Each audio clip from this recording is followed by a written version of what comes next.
नमस्कार, मी भूषण करंदीकर. थिंक सेतूच्या या विशेष पॉडकास्टमध्ये आपल्या सगळ्यांचं स्वागत. आपल्या सगळ्यांना माहितीये, महानगरपालिका निवडणुकांचे पडघम वाजायला लागलेत.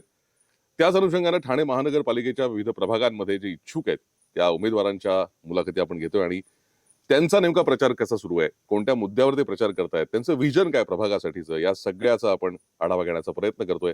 आपण ठाण्यात आलो आहोत. प्रभाग क्रमांक 9चे राष्ट्रवादी शरदचंद्र पवार गटाचे आत्ताचे उमेदवार जे आहेत अभिजित, आपण त्यांना आज इथे आमंत्रित केलंय आणि त्यांच्याकडनं आपण जाणून घेणार आहोत की या प्रभागामध्ये नेमक्या समस्या काय आहेत, या प्रभागातलं ज्या नागरिकांना भेडसावणाऱ्या समस्या आहेत त्याचा त्यांनी अभ्यास कसा केलाय आणि भविष्यामध्ये त्यांना या पुढच्या 5 वर्षांमध्ये प्रभाग कसा हवाय, ठाणे महानगरपालिकेत लोकांचा आवाज बनून जाताना ते नेमके कोणते मुद्दे घेऊन जाणार आहेत, आपण त्यांचं स्वागत करूयात.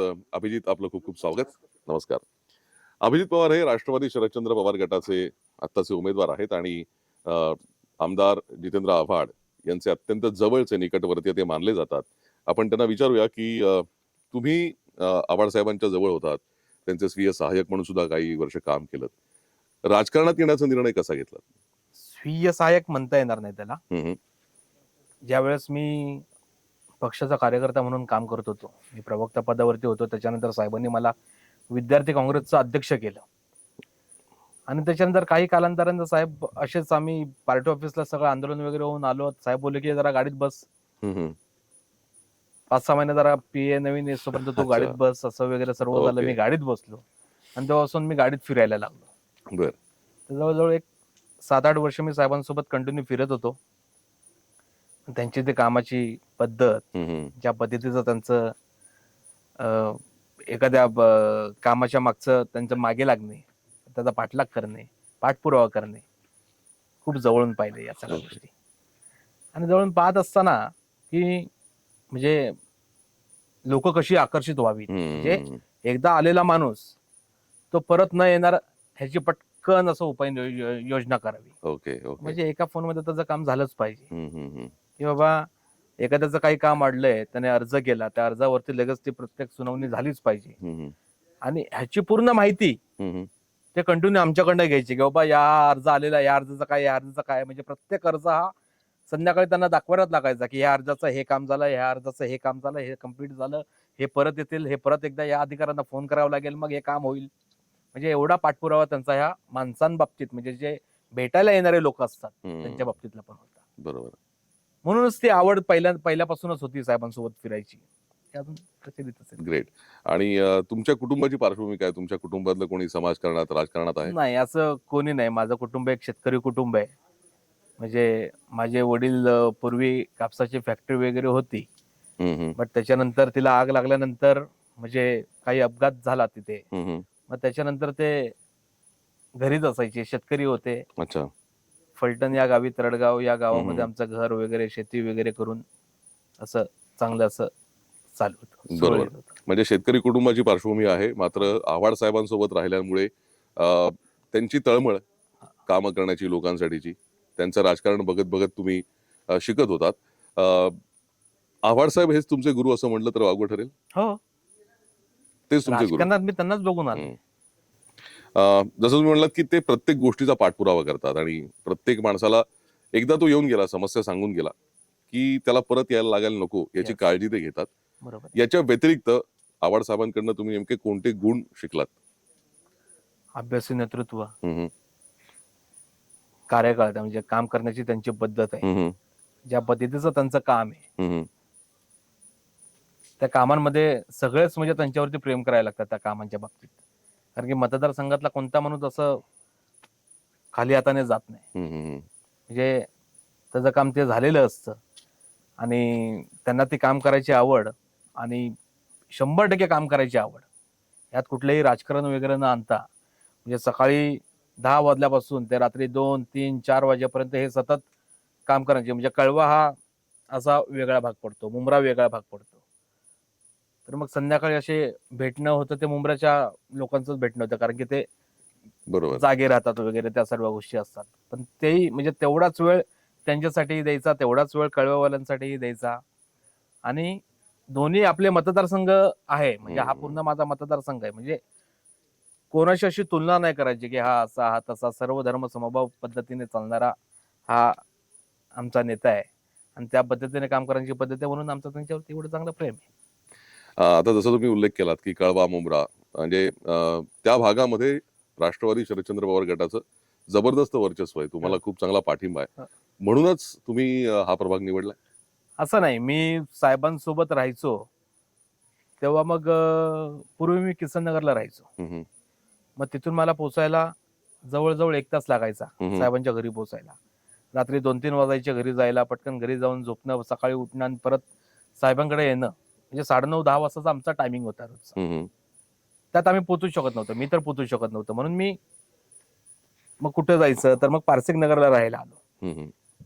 पारसिक नगरला राहायला आल्यानंतर मग काय व्हायचं की सकाळी जेव्हा चालायला उतरायचो तेव्हा लोक भेटायची. नंतर परिचय झाला सगळ्यांचा, सर्व झालं. 2017-18ला मी 16-17ला राहायला गेलो असेल.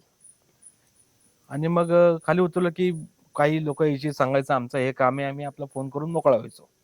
म्हणजे साहेब बंगल्यामध्ये साहेब 10:30ला उतरायचे खाली, हम्म. जवळजवळ 10-10:30. खाली असतोपर्यंत जी लोक आलेली असतात त्यातली अर्धी मी आठवण घेतलेली असायची फोन करून. तेव्हा साहेबांमुळे ही अधिकारांची ओळख किंवा सर्व गोष्टी ही साहेबांमुळेच आहे. मग ते फोन करून कामं त्यांची व्हायची. आणि मतदारसंघात फिरत असताना पण सकाळी सकाळी आपण फोन लावायचो. अशी काही ज्येष्ठ मंडळी गेली, साहेबांना सांगितलं की साहेब इथे अभिजित म्हणून तुमचा पीए त्याला, म्हणजे पीए म्हणजे मी कार्यकर्ता म्हणूनच त्यांच्यासोबत फिरायचो. तर त्याला तुम्ही उमेदवारी द्या, तो निवडून येईल, असं होईल तसं होईल, हे सर्व झालं. मग त्याच्यानंतर काही कालांतराने 6 महिन्यानंतर म्हणजे सत्ता होती तेव्हा, आणि मग मी सुरुवात केलेली काम करायला सुरुवात केली असता म्हणून तो आपला प्रभाग हे असं झालं होतं. बर, म्हणजे असं काही ठरवलं नव्हतं की नाही, इथूनच नाही, आपण ठरवून उभं राहायचं? नव्हतं. बरोबर. आता तुम्ही या प्रभागामध्ये इतकी वर्ष राहताय, तिथल्या समस्या तुम्हाला चांगल्या पद्धतीने माहिती आहेत. कोणत्या अशा समस्या आहेत की ज्या तुम्हाला वाटतं की प्राधान्यानं आपण सोडवल्या पाहिजेत? कसं आहे की नगरसेवकाचं काम काय, वॉटर, गटर, मीटर, बरोबर आहे. लाईट्स, या सर्व गोष्टींकडे त्यांचं लक्ष पाहिजेच. हम्म, पण त्याचप्रमाणे आपल्या मतदारसंघांमध्ये काय पाहिजे, हम्म, म्हणजे आज प्रभाग क्रमांक 9 मध्ये साधे सरळ फुटपाथ नाही आहेत चालायला. हम्म. लोक फुटपाथवरून नाही, रस्त्यावरूनच चालतात. आता काही प्रभागामध्ये, म्हणजे त्याच प्रभागामध्ये पण काही ठिकाणी, विविध ठिकाणी असा कचरा जमा करतात हम्म. आणि तो कचरा डायरेक्ट संध्याकाळी उचलला उचलतात. जातो. त्यात सुका कचरा, ओला कचरा दोन्ही असतो. सकाळपासून तो वास येत राहतो, आजूबाजूचा परिसर असतो, ते माशा फिरत राहतात, मच्छर असतात वगैरे. हे जर हिरानंदिनी इस्टेट असतं तर तो कचरा साठून राहिला नसता. बरोबर आहे. त्याचं प्रोव्हिजनच नाही. अच्छा. पाणी समस्यांचं प्रोव्हिजन नाहीये. त्याच्यानंतर म्हणजे पाणी कधी जातं, कधी नाही जात, आठवड्याभर पाणी नाही येणार, असं कधी कधी झालंय. हो. पण ते साहेबांनी ते ह्या सगळ्या गोष्टी सुरळीत केल्या होत्या. हे नगरसेवकाचं काय माहिती. बरोबर आहे.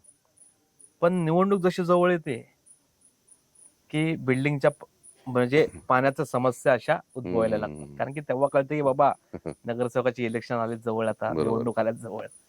तर ह्या पद्धतीचं पाण्याचं राजकारण जे चालतं ना, ते संपूर्ण बंद करायचंय. ज्या पद्धतीने पाणी घालवलं जातं, मग बिल्डिंगवाले उठणार, अरे मग आम्ही भेटलो, ह्यांनी आमचं पाणी चालू केलं, मग वावा करायची, शाबासकी मिळवायची, हे असं हे गणित आहे म्हणजे पाण्याचं. बरोबर. त्याच्यानंतर फुटपाथचा आला, नाल्याचा प्रॉब्लेम आहे, पाणी साचण्याचा प्रॉब्लेम आहे. ह्याच्यावरती का, म्हणजे पावसाळा आल्यानंतरच आपण काय ह्याच्यावरती राहायचं?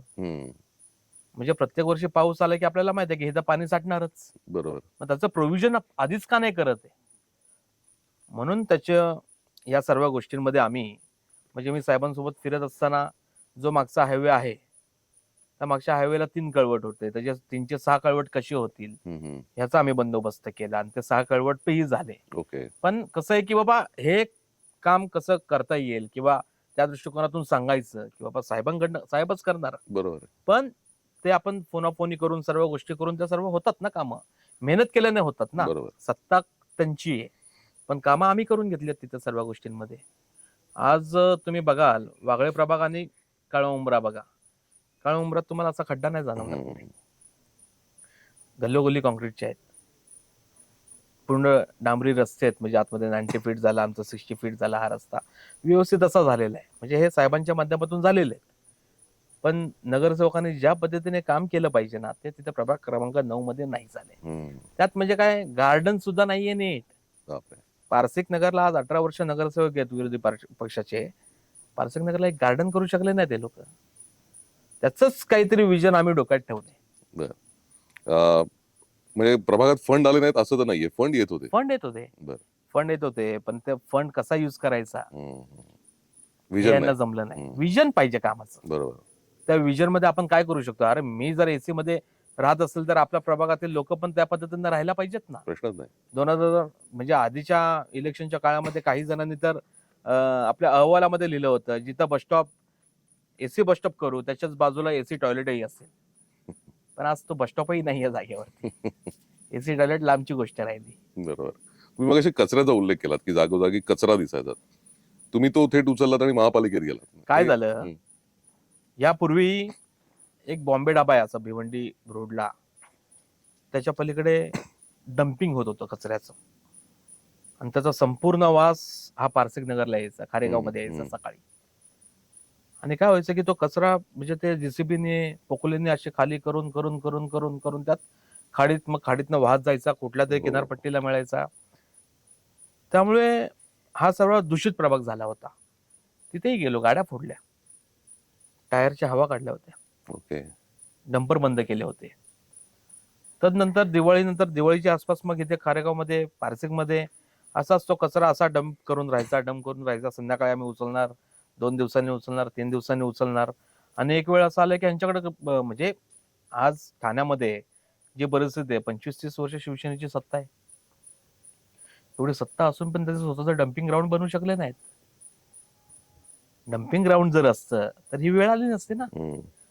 मग तो कचरा टाकायलाच त्यांना टाइम नव्हता.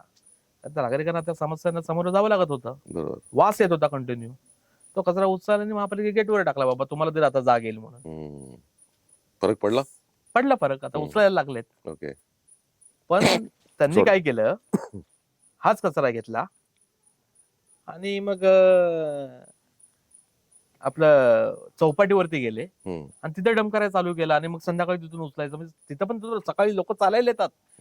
आणि साहेब असंच योगायोगाने ऑफिसला येऊन बसले होते 5:30 वाजता संध्याकाळी. आणि आम्हाला कॉल आला काही लोकांचा की बाबा इथे असा कचरा आणून टाकतायत चौपाटीवरती. आम्ही गेल्यानंतर सगळे महापालिकेचे अधिकारी समोर होते आणि कचरा टाकतायत. मग तिथून दुसऱ्या गाडी एक गाडी घंटा गाडी येते, तिथे कचरा खाली करते. मग नंतर थोड्या वेळाने जेसीबीने तो कचरा डंपर मध्ये टाकला जातो. परत तो वासच झाला ना त्या जागेमध्ये. ते जाऊन पण आम्ही बंद केलं. अच्छा. म्हणजे एवढ्या वर्षाच्या राजकारणात त्याचं स्वतः डम्पिंग ग्राउंड करू शकले नाही. आणि सेम एज इट इज पाण्याचं. अच्छा. आज मुंबई महानगरपालिकेचं धरण आहे, आज पालघरचं धरण आहे, आज वसई महानगरपालिकेचं धरण आहे, नवी मुंबईचं आहे, नवी मुंबई महानगरपालिकेचं धरण आहे. ठाण्याचं धरण नाही. शोकांतिका. ठाण्याला फक्त इव्हेंट झाले, ओनली इव्हेंट. ठाण्यावर परिस्थिती काय, कोणी पाणी देतं का, पाणी भिका मागायला लागतात. MIDC कडनं भिका मागायला लागतात, मुंबईकडनं भिका मागायला लागतात.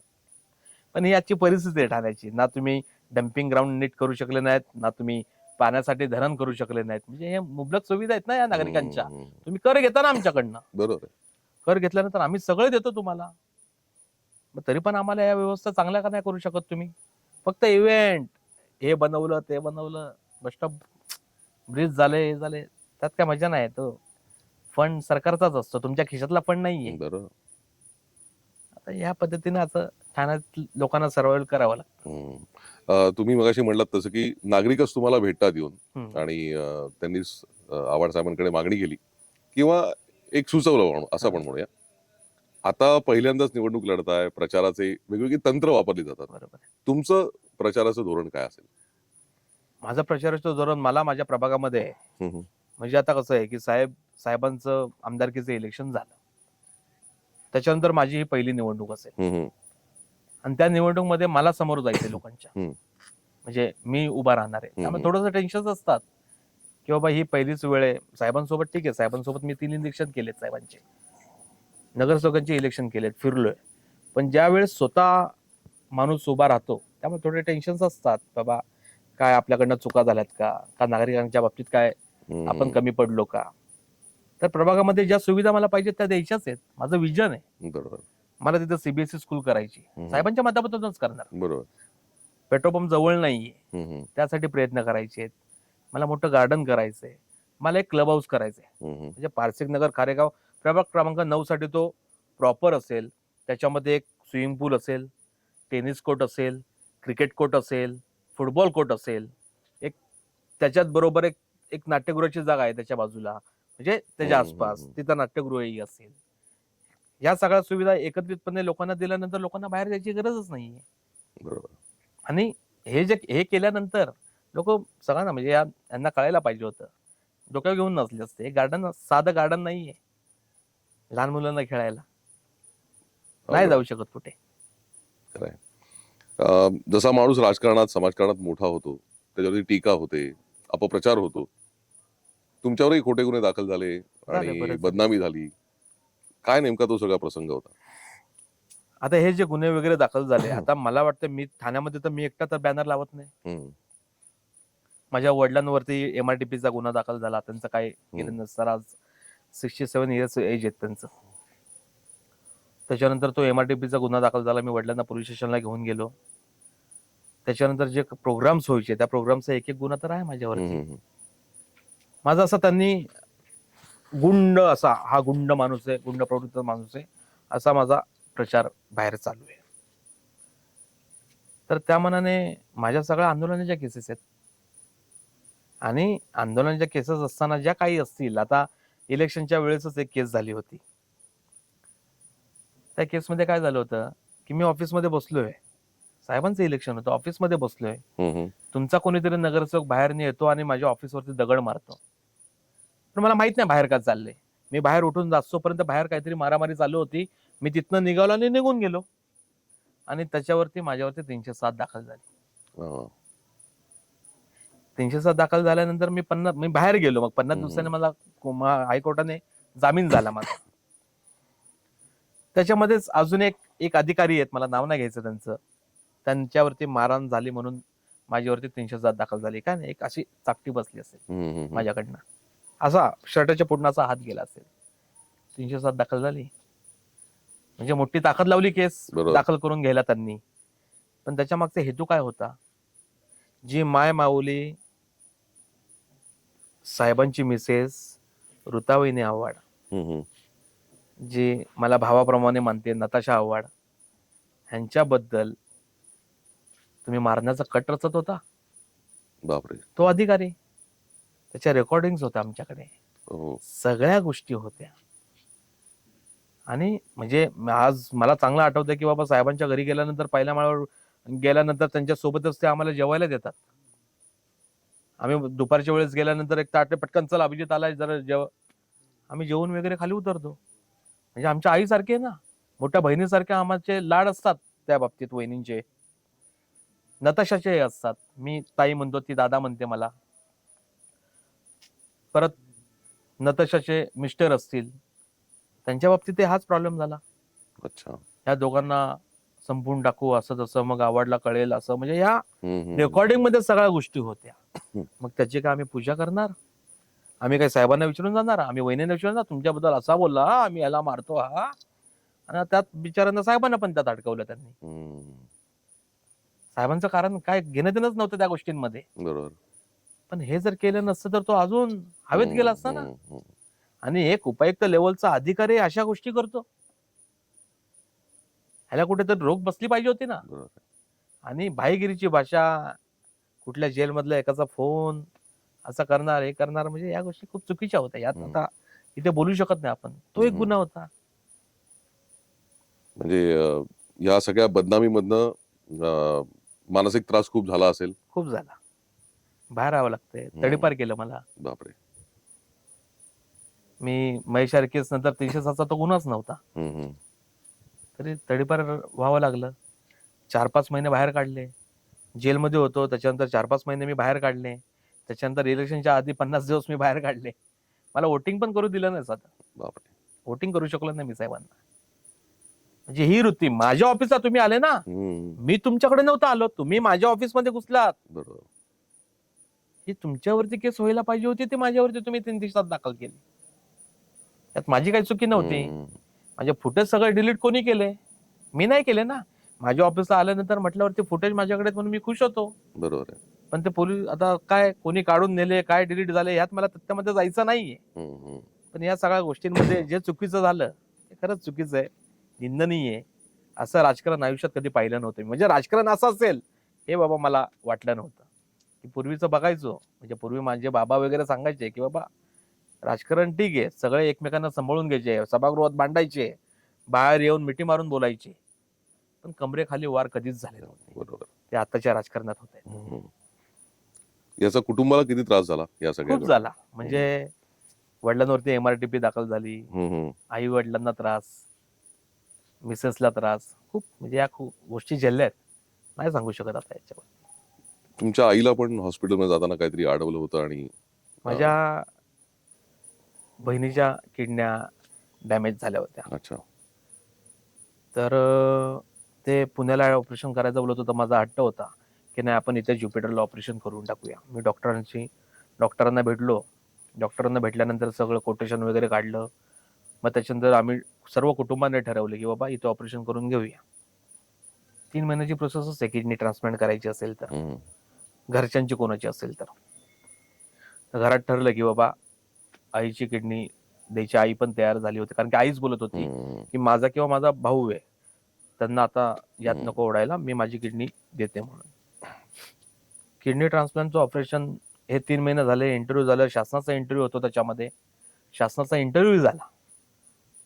शासनाचा इंटरव्ह्यू झाल्यानंतर मग 3 महिने होऊन गेले आणि उद्या सकाळी 6 वाजता ऑपरेशन ज्युपिटर हॉस्पिटलमध्ये. ओके. मग आज 6 वाजता, संध्याकाळी 6 वाजता ऍडमिट करायचं असं ठरलं. माझा भाऊ, बहीण, वडील, आई, एक गावावरून एक भाऊ आलेला, तो चुलत कझिन भाऊ होता तो, ते गाडी घेऊन दिदी आईला घेऊन निघाले. आणि घेऊन निघाल्यानंतर खारेगावात एक आपला आहे, केली मस्ती, गाडीमध्ये आतंकवादी आहेत म्हणून. अरे बापरे. पण थ्रेड झाला ना तो, आतंकवादी सांगितलं थ्रेड झाला. बरोबर. ATS चे पोलीस आले, ATS पूर्ण ATS आली काळवा पोलीस स्टेशनला. बापरे. गाडी पकडली, गाडी बोलवली. आई वडील बिचारे त्यातच तिथे संध्याकाळी 10 वाजेपर्यंत. कठीण आहे. म्हणजे ह्या राजकारणामध्ये असं कधी बघायला भेटलं नव्हतं की तुम्ही, म्हणजे माझ्यावर तुमची दुश्मनी असेल, तुम्ही मला दुश्मनच का समजला? मी विरोधक आहे ना तुमचा. काम करून आपण खेळूया ना, काय खेळायचं. बरोबर आहे. कामांबाबतीत काय चुकत असेल तर गोष्ट वेगळी आहे. तुम्ही कामं केली नाहीत ते मी करतोय. पण हे जे असं राजकारण करून टाकलेलं होतं तर खूप चुकीचं होतं. मग शेवटी होते माझे मित्र काही, त्यांना फोन केले, अरे माझे आई वडील येते रे बाबा, असं नका करू. साहेबांनी फोन केले. म्हणजे हे सर्व चुकीचं झालं. म्हणजे आई बहीण या गोष्टींमध्ये आलं, म्हणजे मी आधीच घाबरत होतो या सगळ्या गोष्टींसाठी. मग त्यानंतर त्यांना बोललो की आता नको इथे, आपण त्यांना पुण्याला शिफ्ट केलं आणि मणिपाल हॉस्पिटलला पुण्याला मी 3 महिन्यानंतर परत ती प्रोसेस करून ऑपरेशन करून घेतलं. बापरे. म्हणजे ह्या सर्व गोष्टी होत असताना त्या फॅमिलीला त्रास माझ्याकडनं झाला, त्याला म्हणून मला खूप त्या गोष्टीचं वाईट वाटतं. असं नको व्हायला होतं. ती रुखरुख तुमच्या मनात लागून राहिली खूप अजून आहे ना. म्हणजे मी आज, म्हणजे माझ्यामुळे वडिलांवरती MRTP दाखल होते, ते नव्हतं झालं पाहिजे होतं. आई आणि बहिणीसाठी असा त्रास सहन झाला, ह्यांना पोलीस स्टेशनला जावं लागलं, हे नको व्हायला होतं. बरोबर. म्हणून मग त्यांना आता ते आई वडील गावीच राहतात. मग इथं नाही आता तुम्ही, या राजकारणात त्यांना नको म्हणून. खरंय. म्हणजे माझ्या आई वडिलांचा काही दोष नसताना तुम्ही त्यांना का ओढता? मी आहे ना समर्थ तुमच्या बरोबर. या सगळ्या गोष्टी आहेत वेगवेगळ्या, पण न बोललेलंच बरं आहे. पण या सगळ्यानंतर कुटुंबानी असं सांगितलं नाही की आता नको राजकारण? नाही, कुटुंबाला माहिती ना की मी जो काही पुढे आलोय, सर्व गोष्टी आहेत ते आवड साहेबांमुळे आहेत. आणि ते बोलले की तू लढ बिंदास, तुझी म्हणजे एवढ्या दिवसाची मेहनत आहे त्याच्यामध्ये, त्यांनी बघितलेली माझी मेहनत काय आहे वगैरे सर्व गोष्टी. म्हणजे एकेकाळी तर आई वडील म्हणजे कधी गावी राहायचे, कधी मुंबईला राहायचे, आणि मग आंदोलन करायचो. मग मी 1 दिवस 2 दिवस असं मला पोलीस कस्टडीत राहावं लागायचं. मी बरेच आंदोलनं केली. मग त्याच्यात त्यांना समजवलं की मी आता असं काय करणार नाही, आता व्यवस्थित झाले सर्व वगैरे.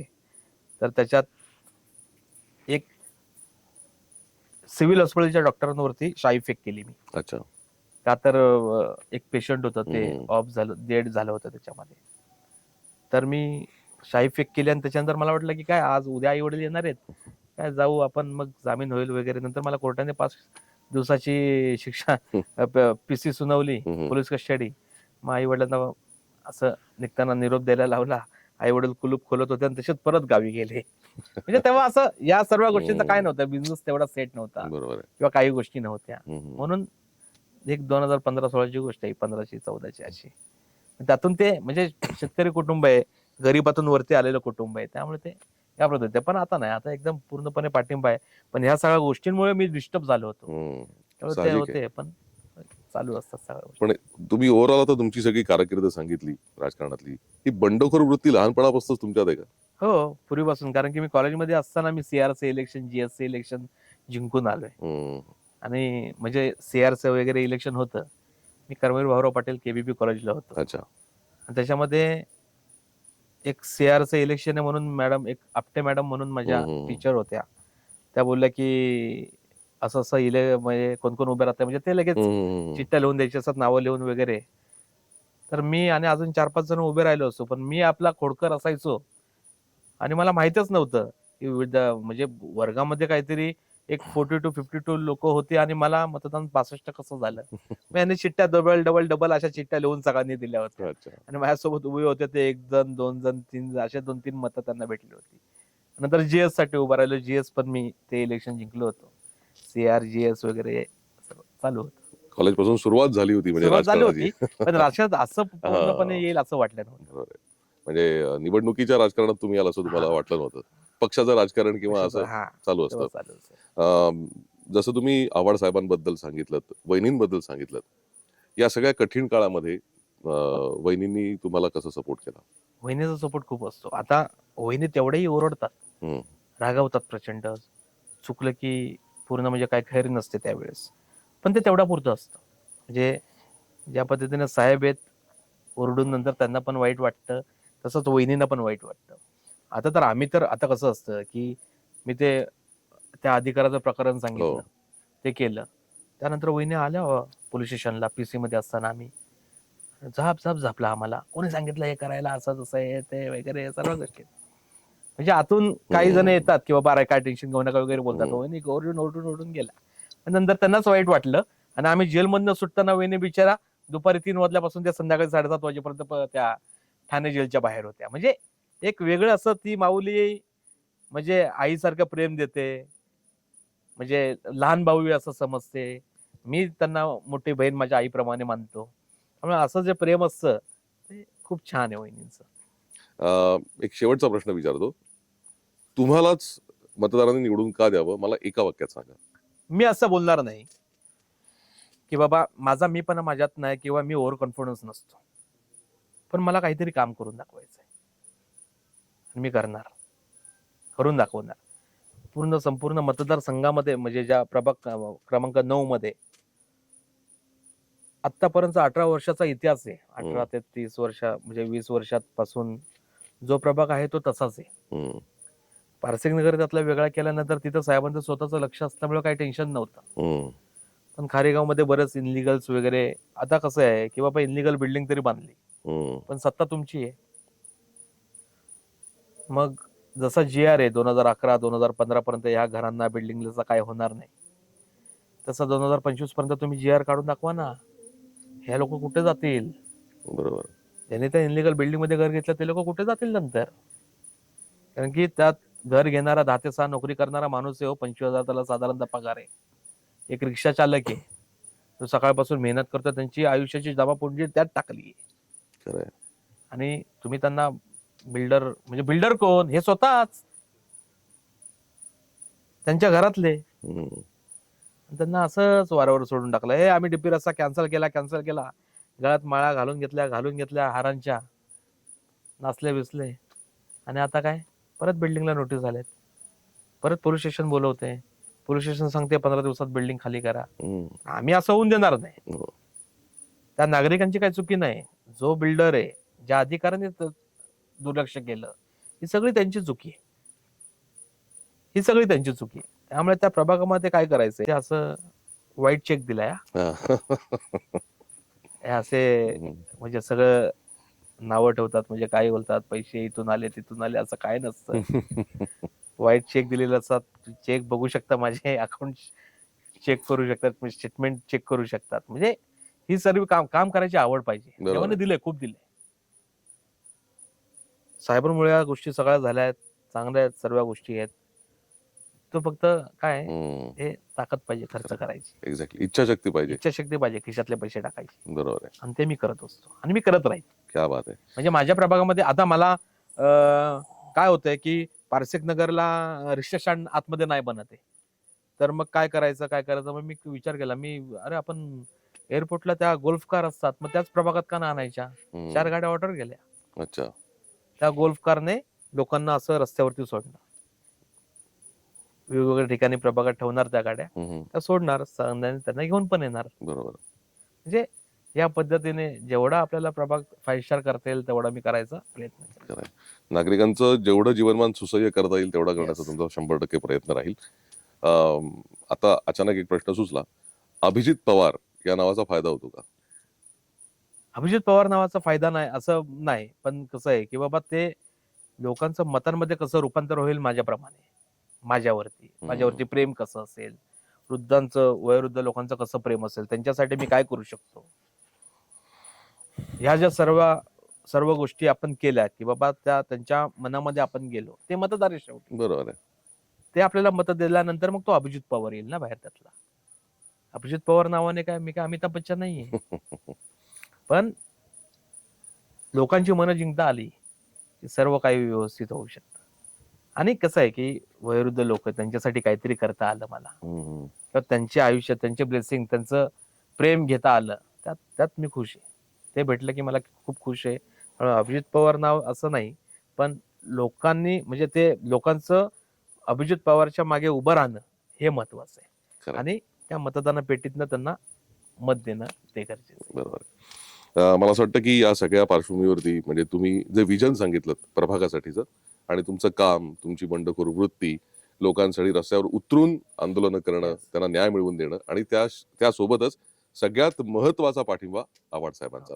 त्यामुळे सगळ्या बाजू तुमच्या दृष्टीने पॉझिटिव्ह दिसत आहेत. सो तुम्हाला ही निवडणूक काय फार जड जाईल असं वाटत नाही. तरी आमच्याकडनं तुम्हाला मनापासून शुभेच्छा. तुम्ही आज वेळ दिलात त्याबद्दल आपले मनापासून आभार. थँक्यू.